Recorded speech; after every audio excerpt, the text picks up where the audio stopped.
Admiral Jiho stood perfectly still in the center of the Galactic Council chambers.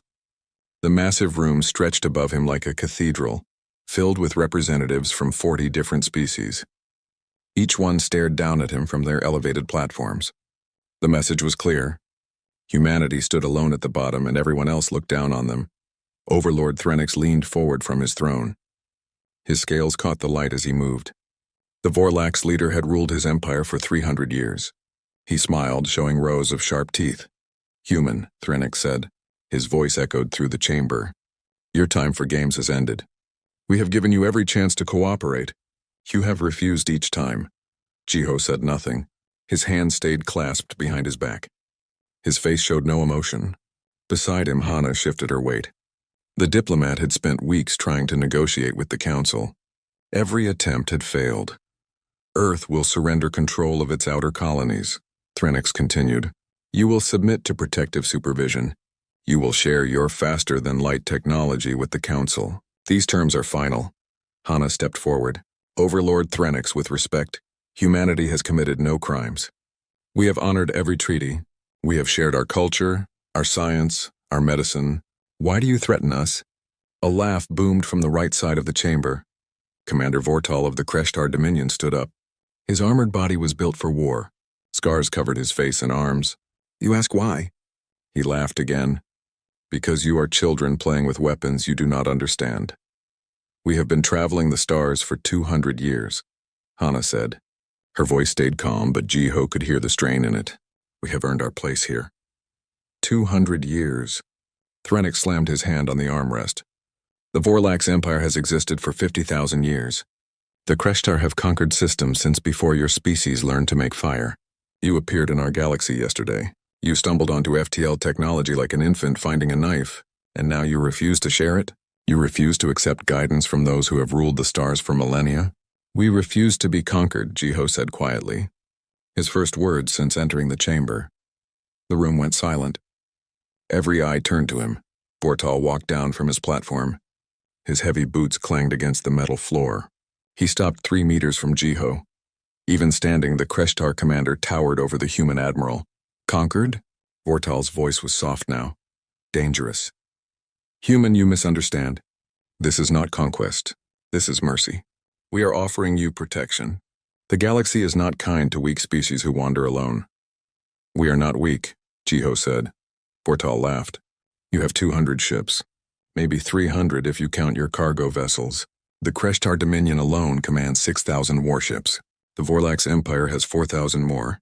The other council members together, another 5,000. You face 15,000 of the most advanced warships in the galaxy." He leaned closer to Jiho. "And you think you are not weak?" Jiho met his eyes. "I think you should reconsider this action." Hana touched Jiho's arm gently. "A warning. Do not push them further." Threnix stood up. "The Council has voted. Humanity will comply with our terms. You have 72 hours. If you refuse, our combined fleet will enter your solar system. We will take what we have asked for peacefully. Your colonies will be occupied. Your military will stand down. Your technology will be shared. This is decided. And if we defend ourselves?" Jiho asked. "Then your defense fleet will be destroyed," Threnix said simply. "And Earth itself will face consequences. We do not wish this. We prefer peace. But we will have obedience," Hana tried once more. "Please, there must be another way. Humanity has done nothing to deserve this. We have been good members of the galactic community. We have helped others. We have shared what we could. Why punish us for wanting to protect ourselves?" A smaller representative from the back spoke up. A crystalline being named Quarex. "Because, diplomat, you refuse to share the one thing that matters. Your FTL drives are more efficient than ours. Your ships travel farther and faster. You appeared in our galaxy with technology that should have taken you 10,000 years to develop. We do not understand how you achieved this, and what we do not understand we must control. Or destroy," Vortal added with a grin. Jiho looked around the chamber, at all the species who had decided humanity's fate.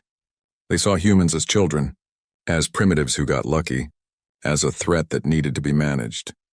He reached into his jacket pocket. 20 weapons immediately pointed at him. Guards stepped forward. Vortal's hand went to his sword.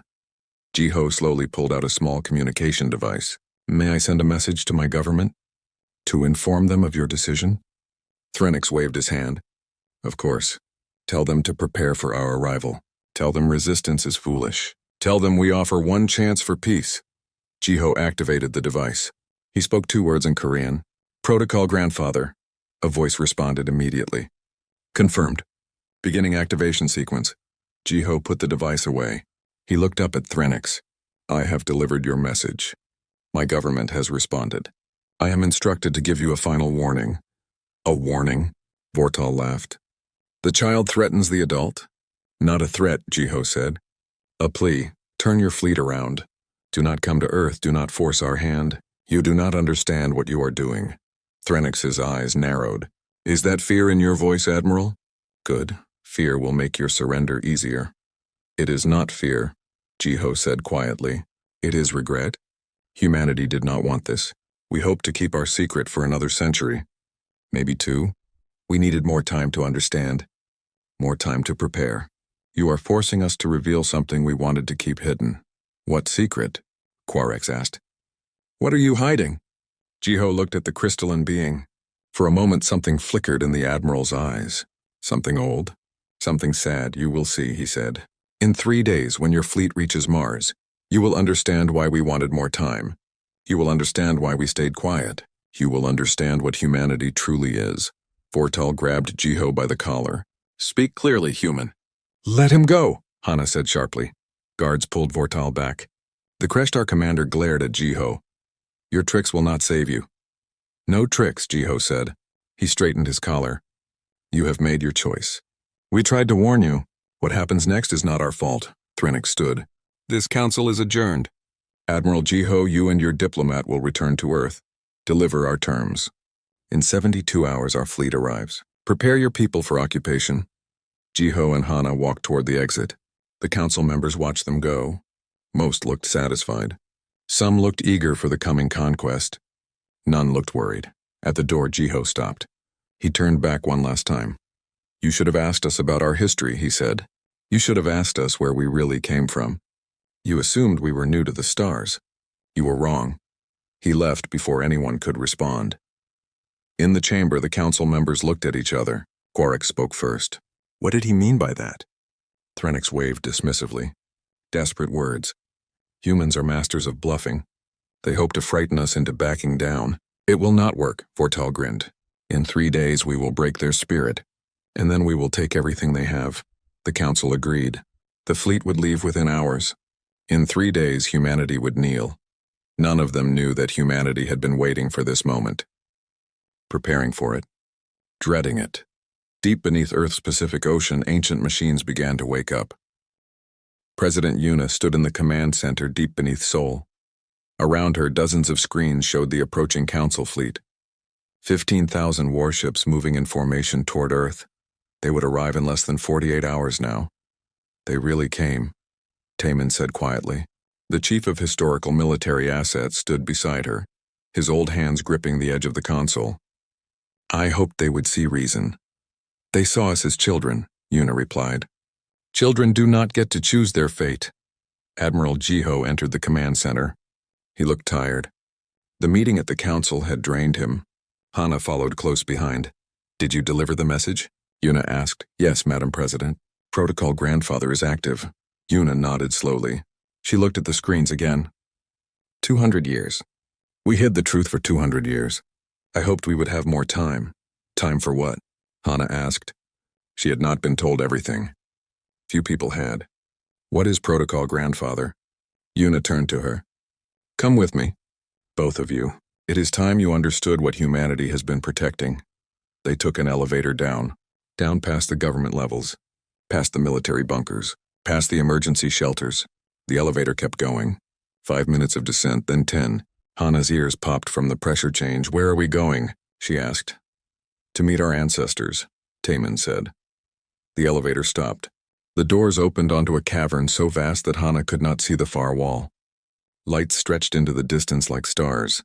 And between the lights she saw shapes. Massive shapes. What is this place? She whispered. We call it the Vault, Yuna said. We found it 200 years ago. A mining team drilling in the Pacific Ocean. They went deep. deeper than anyone had gone before, and they found this. They walked along a metal platform. Below them, Hana could see the shapes more clearly now. They were ships, enormous ships. Each one was the size of a mountain. These are not ours, Hana said. Where did they come from? They are ours, Jiho said. Just not from our time. Taemin led them to a viewing window. Beyond the glass, workers moved around one of the ships. They looked like ants compared to its size. The ship's hull was dark gray, almost black. It looked old, ancient, but also impossibly advanced. 5 million years ago, Taemin began, humanity ruled the galaxy. Not this humanity. Our ancestors. The first human empire. Hana stared at him. That is impossible. 5 million years ago, humans were barely walking upright on Earth. No, Yuna said. 5 million years ago, humans traveled between stars. They built wonders we cannot imagine. They were the most powerful species the galaxy had ever seen. These ships are proof. She pointed at the vessel beyond the window. That ship is called the Eternal Dawn. It is one of 12 we found here. We believe there are more, many more, hidden in vaults like this around the solar system. But what happened to them? Hana asked. The First Empire. Where did they go? We do not know, Taemin admitted. The records we found are incomplete. The First Empire did not fall to war. They did not collapse from plague or disaster. They simply left, or evolved into something else, or ascended to another form of existence. The records speak of a choice they made, a decision to give up their power and move beyond physical form. But they left these ships behind, Jiho added, sealed in vaults, protected by systems that lasted millions of years.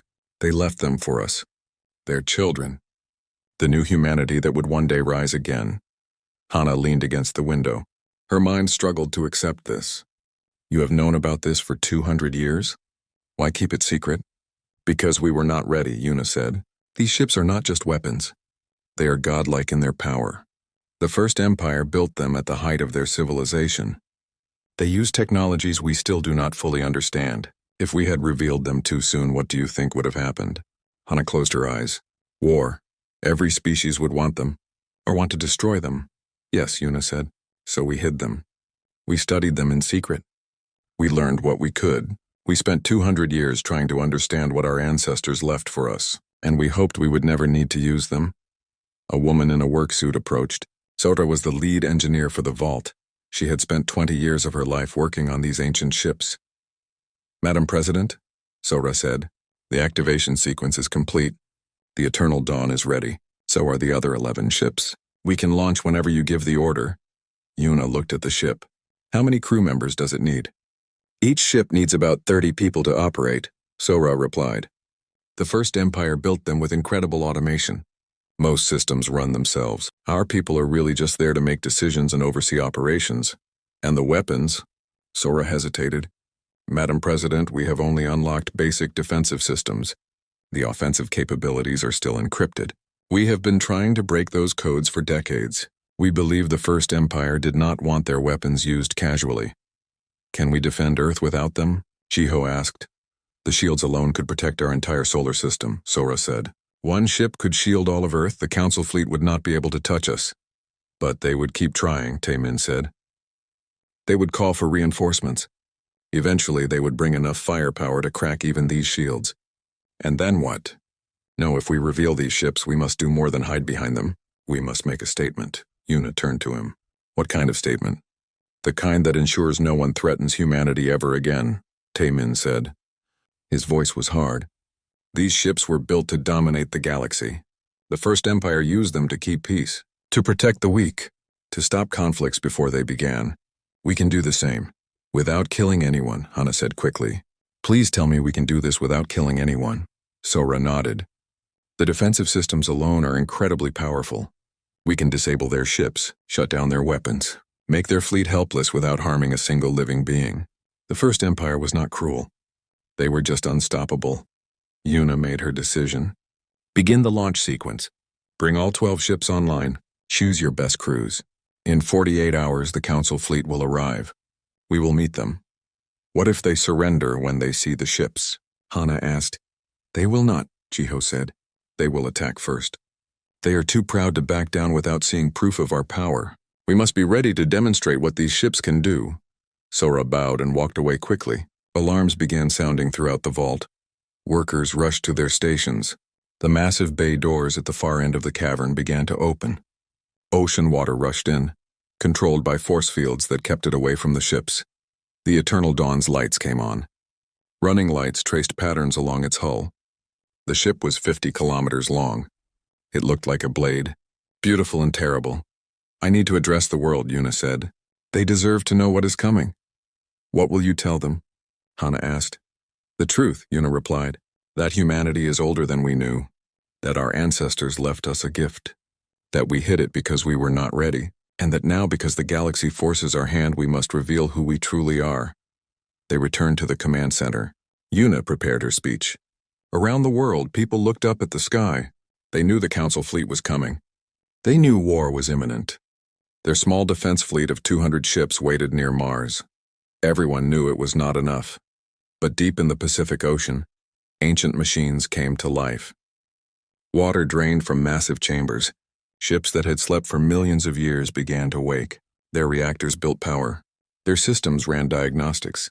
Their weapons, locked away for eons, waited for new commands. In space, sensors across the solar system detected something. Energy signatures like nothing seen before. The readings were impossible. Power levels that could fuel entire civilizations. On Earth's moon, a research station called the Message Inn. "Command, we are detecting massive energy spikes from Earth. Pacific region. What is happening down there?" In the vault, Sora watched as the Eternal Dawn lifted slowly from its cradle. The ancient ship moved without sound. No engines fired. No thrusters burned. It simply rose, held up by forces no one understood. "The ship is ready," she reported. "Crew is boarding now. Captain Wu Jin reports all systems operational." 11 more ships began to rise. They moved toward the open bay doors. Toward the ocean above. Toward the sky. Yuna finished her speech. She looked at the camera. "People of Earth," she began. "What I am about to tell you will seem impossible. But it is true. 5 million years ago, humanity ruled the stars. In orbit, the Council fleet's advanced scouts saw something emerge from Earth's Pacific Ocean. 12 massive objects, ships larger than anything they had ever seen, ships that should not exist.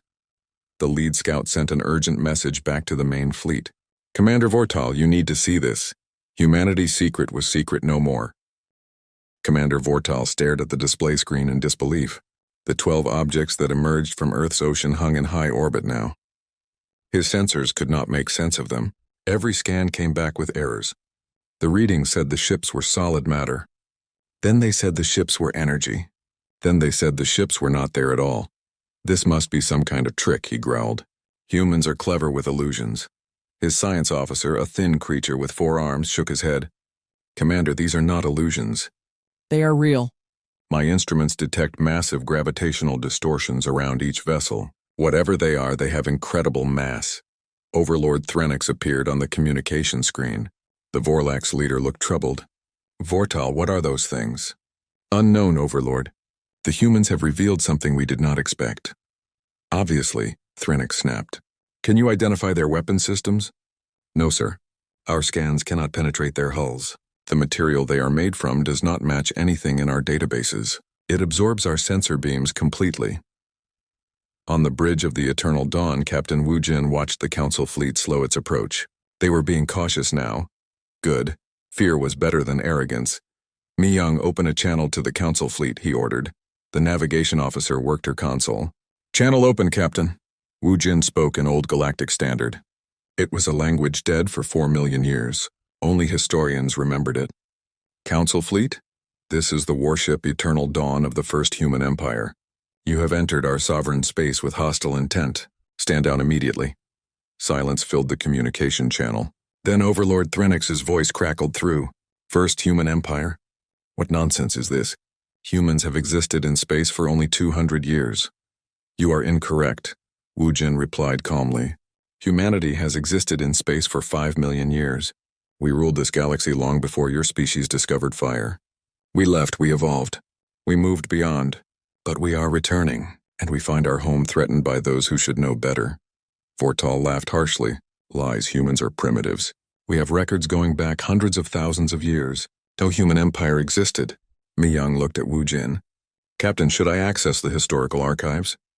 The First Empire left records, star charts, treaty documents, evidence. Wu Jin nodded. Send them the data. Let them see. The Council fleet received a massive data transmission.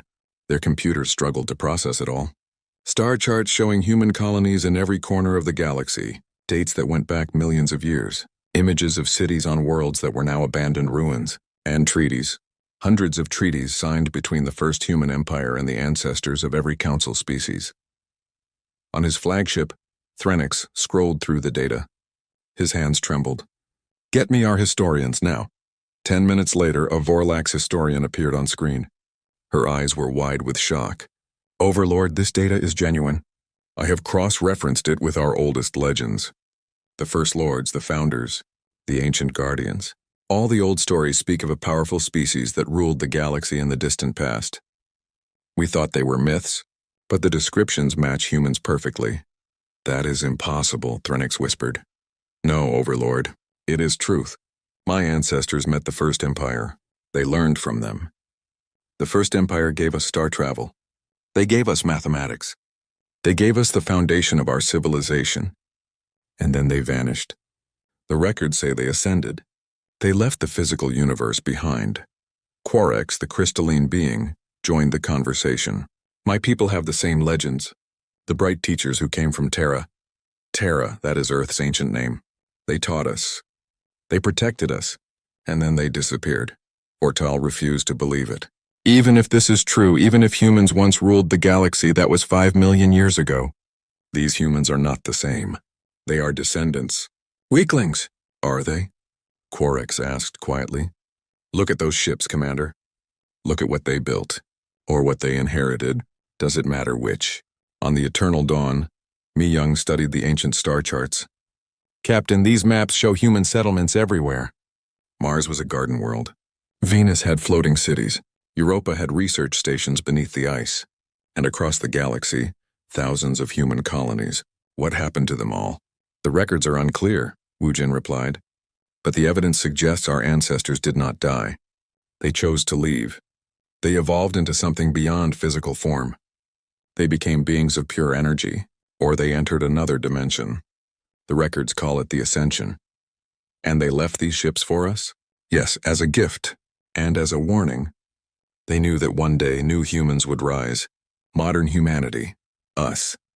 They wanted us to have the tools to protect ourselves, but they encrypted the weapons. They made sure we could not use them easily. They wanted us to learn wisdom before we learned war. Hyunwoo, the tactical officer, spoke up. Captain, the Council fleet is moving again. They are forming attack formation, Wu Jin sighed. They still do not believe. Or they do not care. Vortal's voice boomed across the channel. Humans, your tricks will not save you. Your ancestors may have been powerful, but you are not them. You have had these ships for only 200 years. You cannot know how to use them properly. We have trained for war for millennia. Commander, Wu Jin said calmly, you are making a mistake. The only mistake is yours. Attack! The Council fleet opened fire. 10,000 warships fired simultaneously. Energy beams, missiles, kinetic weapons, and plasma bolts streaked across space toward the 12 human ships. It was enough firepower to destroy planets. The attacks reached the human ships and stopped. Simply stopped. Every weapon hung frozen in space, 300 meters from the nearest hull. The energy beams looked like solid bars of light, motionless. The missiles floated without exploding. The kinetic rounds suspended themselves in nothing. What is happening? Vortal screamed. His science officer stared at his instruments. Commander, the human ships have created a field around themselves. It is freezing time itself. Nothing can pass through it. That is impossible, and yet it is happening. On the Eternal Dawn, Wu Jin looked at his crew. Hyunwoo, activate the defensive matrix, level 1 only. Yes, Captain, the frozen attack suddenly reversed direction. Every beam, every missile, every projectile flew back toward the Council fleet. Not at the same speed they came. Faster, much faster. The Council ships scrambled to defend themselves. Their shields absorbed most of the returned fire. But the sheer force of it pushed their fleet backward. Ships collided with each other. Formation broke apart. Chaos spread through their ranks. Cease fire. Threnix ordered. All ships, cease fire! The Council fleet stopped attacking. The 12 human ships hung in space undamaged. Not a scratch on their hulls. Sang Woo, commanding the ancient battleship Fist of Terra, opened a communication channel to his fellow captains. They will try again. They must see more. They must understand completely. Wu Jin agreed. We show them the power of the First Empire. But we do not kill. Our ancestors were not murderers. Neither are we. Vortal's pride would not let him surrender. All ships, quantum weapons. Maximum power, fire. The Council fleet's most powerful weapons charged up. These were reality-warping weapons. Banned by most civilizations, they tore apart space itself. The Council fired hundreds of them at once. The quantum torpedoes raced toward the human ships. Just before impact, one of the human vessels, the Fist of Terra, emitted a pulse, a wave of energy that expanded in all directions. The torpedoes touched the wave and simply vanished. Not exploded, not destroyed. They ceased to exist. The wave continued expanding. It reached the Council fleet. Every ship it touched went dead. Lights went out. Engines stopped. Weapons powered down. Life support shut off. Shields collapsed. In 30 seconds, 3,000 Council warships became floating debris. Their crews were alive but helpless. Emergency systems kicked in slowly, giving them air and heat, but nothing else worked. What did you do? Threnix's voice was barely a whisper now. Sang-Woo replied, We showed mercy. That wave shut down all your electronic systems. Your ships are disabled, but your crews are safe. We could have done much worse. The weapon I just used has 9 other power levels. At level 10, your ships would have been erased from existence, gone as if they never were. We chose level 1. Quarix's voice came through, calm and sad. Commander Vortal, Overlord Threnix, I believe we should surrender. Never! Vortal roared. We still have 7,000 active ships. We cannot, Quarix interrupted. Do you not see? They have shown us their power, and this is them being gentle. They are not even trying. These 12 ships could destroy our entire fleet in seconds. They choose not to because they are trying to teach us a lesson. Wu Jin spoke again. Quarix is wise. We do not want war. Our ancestors gave up ruling the galaxy for a reason. Power corrupts. Absolute power corrupts absolutely. They learned this lesson the hard way. They left these ships for us not as weapons of conquest but as tools of protection. We wanted time to understand this. Time to learn wisdom. You did not give us that time, Threnix's voice cracked. What do you want from us? Respect, Wu Jin said simply. We want to be left alone. We want to develop in peace. We want to be equals, not subjects. Is that so much to ask? You could rule us all, Threnix said. With these ships you could conquer the galaxy in weeks. The battle, if it could be called that, lasted 47 minutes. The Council fleet, once proud and mighty, now drifted in space. Half of it was disabled. The other half stayed back, afraid to move. Not a single human ship had been touched. Not one human had fired a shot meant to kill. On Earth, billions of people watched the broadcast. They saw their ancient ships demonstrate power beyond imagination. Some people cheered. Others cried. Many sat in stunned silence. Their species was not young. They were the oldest of all. President Yuna stood in the command center with Admiral Jiho and Hana. The diplomat was pale. They really tried to kill us, she whispered. Even after seeing the ships. Even after the warning. Pride, Jiho said. Pride and fear. They could not accept that they were wrong about us. On his screen, Wu Jin's face appeared. Madam President, the Council is requesting negotiations. What are your orders? Yuna considered carefully. Disable the rest of their fleet. Not with force. Show them something that will make them understand completely. Something that will ensure they never threaten humanity again. Wu Jin nodded. Understood. He turned to his crew. Hyun-Woo, I need you to access the archive. Find the file labeled Sanctuary Protocol. The tactical officer's hands moved quickly across his console. Captain, that protocol is marked as highly restricted. Are you certain? Yes. It is time they understood what the First Empire was truly capable of. Hyun-Woo opened the file. His eyes grew wide as he read. This is incredible. And terrifying. Most of our ancestors' power was both, Wu Jin said. Execute it. The eternal dawn emitted a soft blue light. It spread out from the ship like a gentle wave. The light touched each council vessel. Nothing seemed to happen at first. Then reports started flooding in. Vortal looked at his tactical display in confusion. What is this? My sensors show our weapon systems are gone. Not disabled. Gone. Completely removed. His science officer checked and rechecked his instruments. Commander, the human ship has somehow deleted our weapons. The physical space where our cannons existed is now smooth hull. It is as if they were never installed. That is impossible. I have visual confirmation, Commander. I am looking at our weapon ports right now. They are sealed over. The metal is the same age as the rest of the hull. It is as if our ship was built without weapons. Across the Council fleet, the same thing happened. Every weapon system simply ceased to exist, retrofitted back to the moment before they were installed. 10,000 warships became 10,000 unarmed vessels in the span of a minute. But the human ships did something else too. Something unexpected. On Threnix's flagship, alarms started blaring. His medical officer called the bridge. "Overlord! Our injured crew members. They are healing." "What?" "The 60 crew members injured in the battle. Their wounds are closing. Bones are mending. Burns are disappearing." It is as if they were never hurt. Throughout the Council fleet, every injured person found themselves whole again. The human ships had not only removed weapons but also healed every casualty of the brief conflict. Sang-Woo's voice came through on the open channel. "We are the children of the First Empire. Our ancestors could create and destroy on a scale you cannot imagine. We could erase your weapons and leave you helpless. We chose to also heal your wounded because that is what our ancestors would have wanted. Power used with mercy, strength tempered by compassion." Quark spoke, his voice filled with wonder. "You could have killed us all.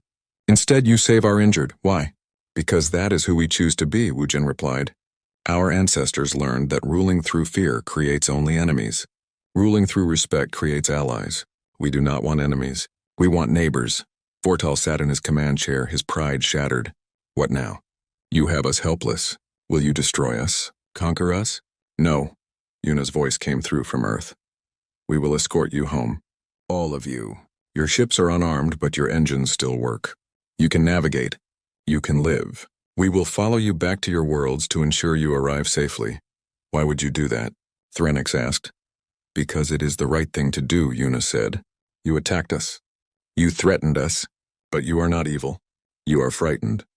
You saw humanity as a threat because you did not understand us. Now you do. Let us not be enemies." Jiho stepped forward. "Council members, listen carefully. What you have seen today is only a fraction of what these ships can do. We have activated perhaps 5% of their capabilities. The weapon systems are still mostly locked. We cannot access them fully even if we wanted to. The First Empire made sure of that. They did not want their descendants to have access to godlike power unless we truly needed it." He paused, letting that sink in. "But what you have seen today is enough. These 12 ships could protect Earth from any threat in the known galaxy.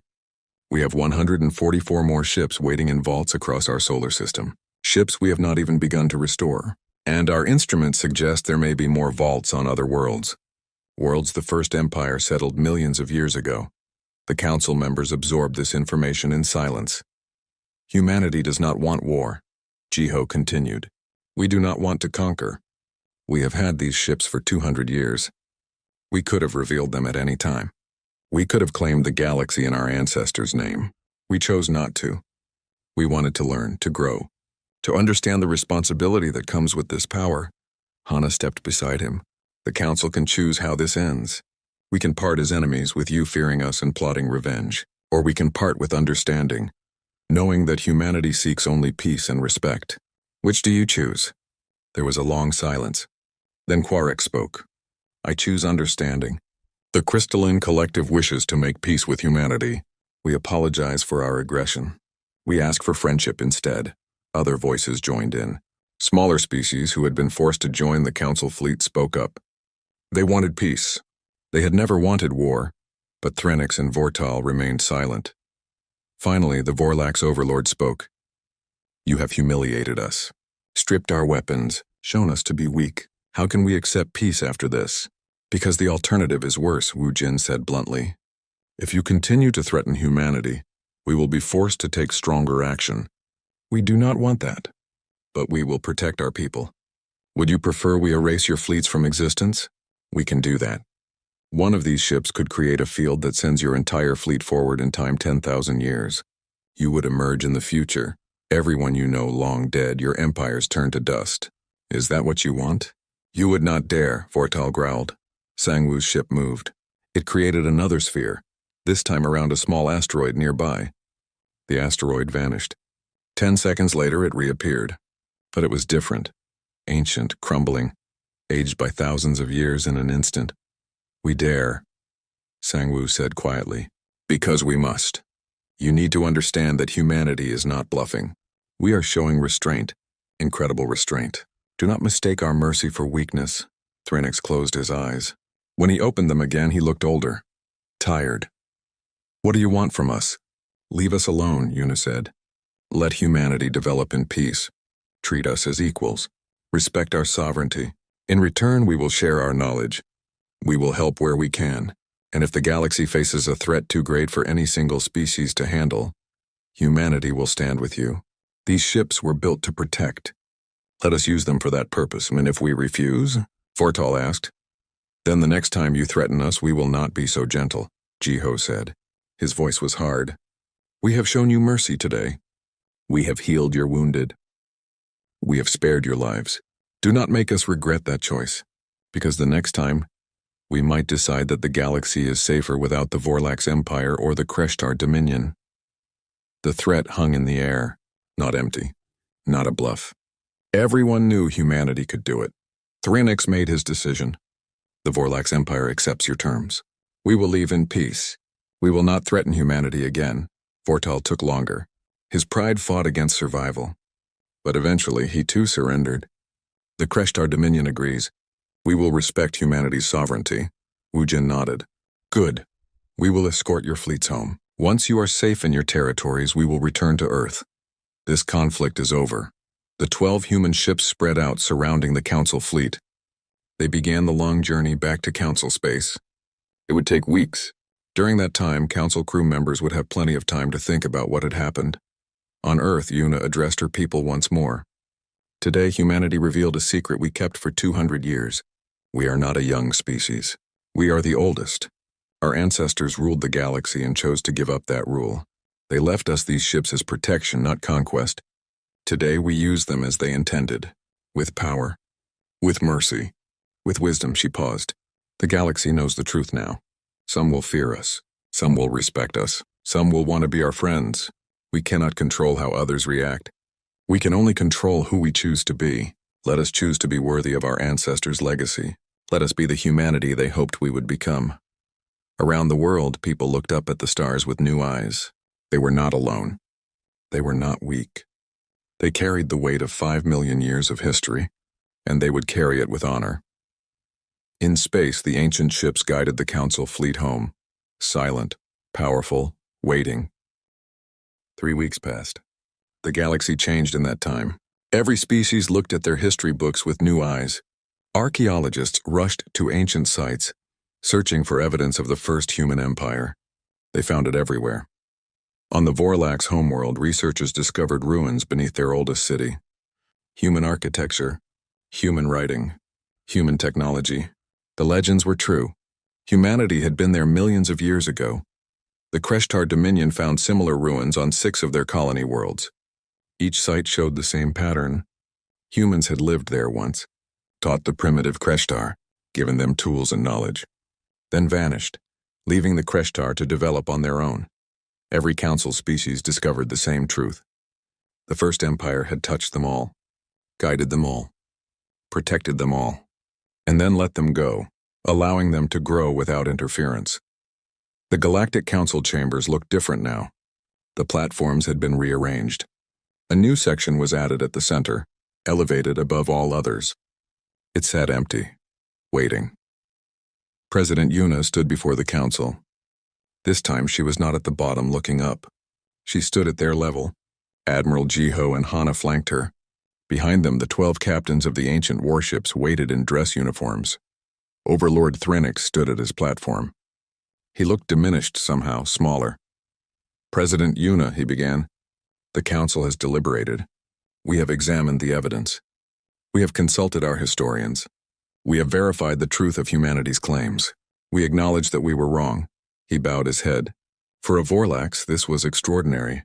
They never bowed. We offer our formal apology. We threatened you. We attacked you.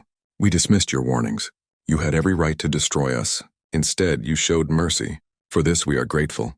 Quark spoke next. The Crystalline Collective proposes that humanity be given leadership of the Council.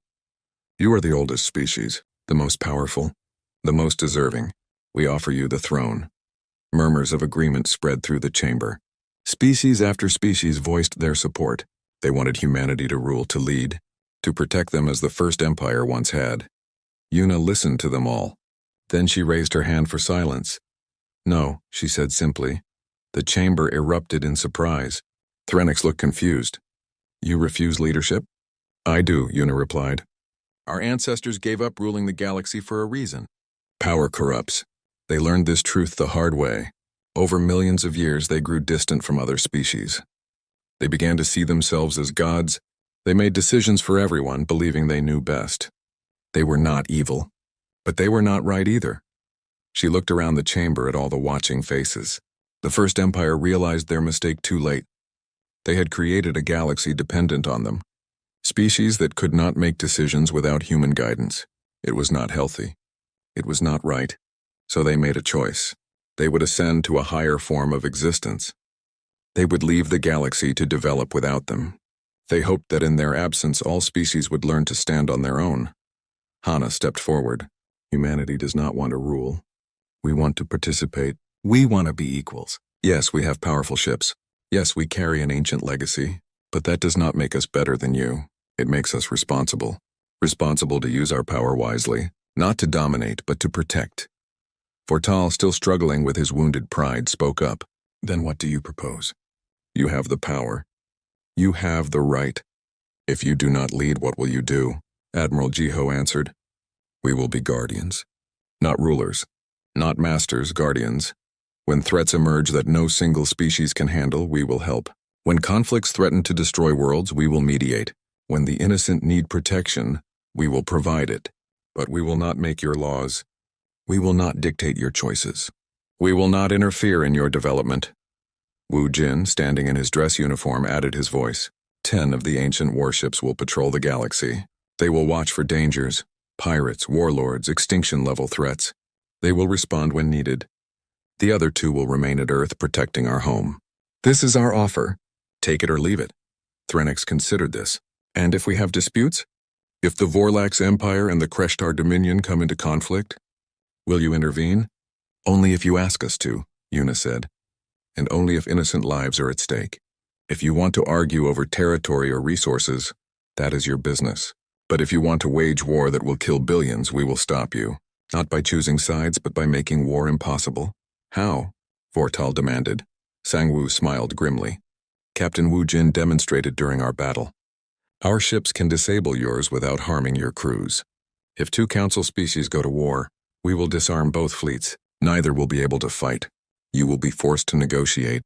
We will not choose winners. We will simply prevent the killing. Quarix's crystalline body shimmered with what might have been approval. A wise approach.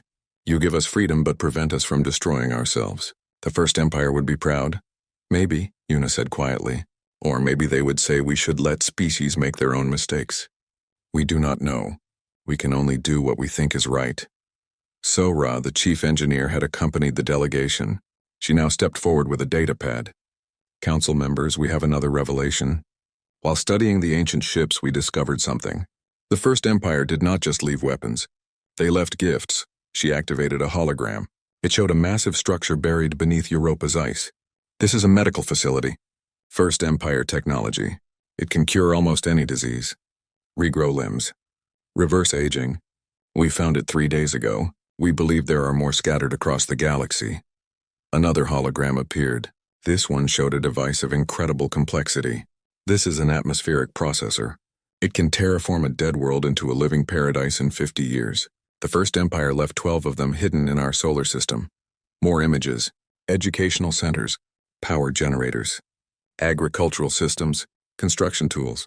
All of them ancient. All of them incredibly advanced. Our ancestors did not just leave us weapons, Sora said. They left us the means to build a better galaxy. Medical technology to end suffering. Terraforming to create new worlds. Education systems to share knowledge. They hoped we would find these gifts and share them. She looked at the council. And that is what humanity proposes. We will share these discoveries. All of them. Freely. Every species will have access to First Empire medicine. To their technology. To their knowledge, not as a gift from rulers to subjects, but as a gift from the past to the future. The chamber fell silent. This was unexpected. Humanity could have kept these discoveries secret, used them to make Earth paradise while the rest of the galaxy suffered. Instead, they offered to share. Thrennick spoke, his voice thick with emotion. Why? Why share? You owe us nothing. We attacked you. We threatened you. Why give us anything? Una smiled sadly. Because that is what our ancestors would have wanted. They made mistakes. They ruled when they should have guided. They controlled when they should have taught. But in the end, they understood. Power is not about domination. It is about responsibility. We have inherited their power. We will not inherit their mistakes. Hana pulled out a document. We have drafted a new treaty, the Accord of First Memory. It establishes humanity's role as guardians. It promises that we will share First Empire technology with all Council species. It guarantees that we will not interfere in your internal affairs. It commits us to protect the galaxy from existential threats, and it ensures that we will never claim rulership over any species but ourselves. She held it up. Any species that signs this accord will have humanity as allies, not as masters, as friends, as protectors when needed, as neighbors always. Quarex did not hesitate. The crystalline collective signs. One by one, species stepped forward to sign. Small species, oppressed species, those who had been forced to follow the Council's ultimatum against their wishes. They signed eagerly, grateful for humanity's protection. The larger empires took longer. Threnix discussed with his advisors. Vortal argued with his generals. But eventually they too signed. Pride was one thing, survival was another, and having humanity as an ally was better than having them as an enemy. 3 weeks after the confrontation, every Council species had signed the Accord of First Memory. A new era began. Taman stood in the vault beneath the Pacific Ocean, watching workers examine the other ancient ships. We found 2 more vaults, he told Una over the communication link. One on Mars, one on Saturn's moon Titan. Each contains dozens of ships. And not just warships, transport vessels, science ships, medical craft. The First Empire left us everything we need. They believed in us, Una said. Millions of years before we existed, they believed their descendants would be worthy of this legacy. We must prove them right on the bridge of the eternal dawn. Wu Jin prepared for departure. His ship would patrol the outer rim of the galaxy for the next year. Watching, protecting, guarding Mi Young plotted their course. Captain, the star charts show former First Empire colonies in this region, abandoned 5 million years ago. Should we investigate? No, Wu Jin said. Let the past rest. We honor it by building a better future, not by living in it. He looked at his crew. Young humans carrying the weight of ancient history. Our ancestors ruled the galaxy and found it hollow. They had power but lost themselves. We have been given a second chance.